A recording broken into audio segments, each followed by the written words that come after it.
In the beginning, God created the heavens and the earth. Now the earth was formless and empty, darkness was over the surface of the deep. Then, God said, "Let there be light."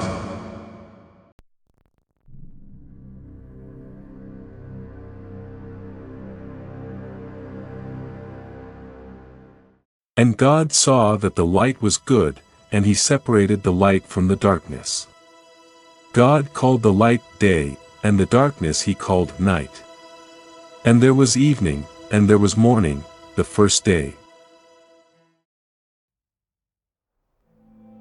And God said, "Let there be a vault between the waters to separate the waters from the waters."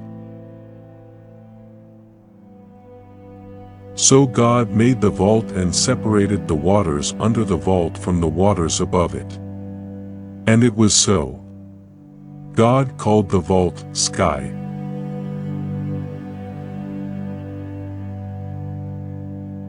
And there was morning, and there was evening, the second day.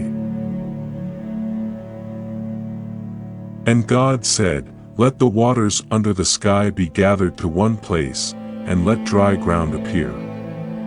And it was so. God called the dry ground land, and the gathered waters he called seas.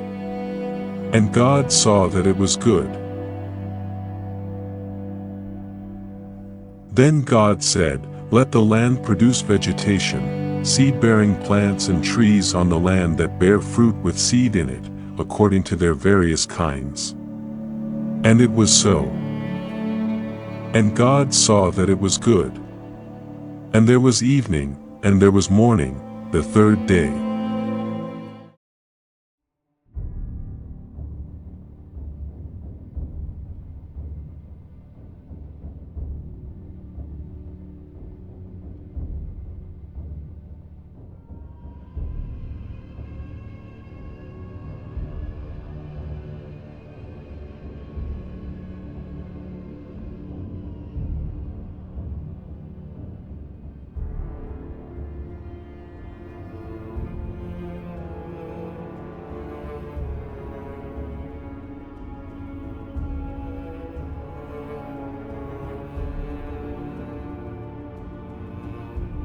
God made two great lights, the greater light to govern the day and the lesser light to govern the night.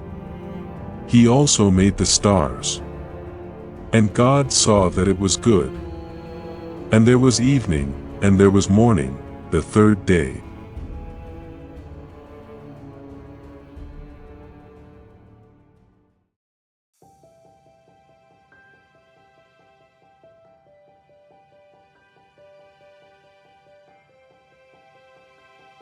And God said, "Let the waters teem with living creatures, and let birds fly above the earth across the vault of the sky."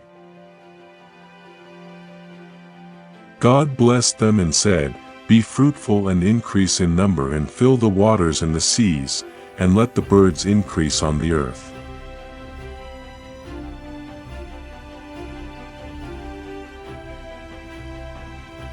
And God said, "Let the land produce living creatures according to their kinds, the livestock, the creatures that move along the ground, and the wild animals, each according to its kind." And it was so.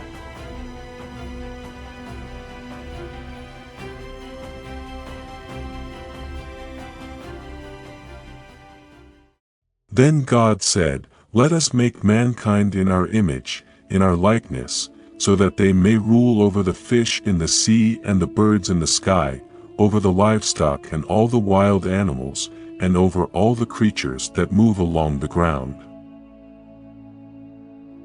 Then the Lord God formed man from the dust of the ground and breathed into his nostrils the breath of life, and man became a living being. God gave Adam dominion over all the creatures of the earth, and Adam named every living creature, the beasts of the field, the birds of the sky, and the fish of the sea. Then God said, "It is not good for the man to be alone. I will make a helper suitable for him." So the Lord God caused a deep sleep to fall upon Adam.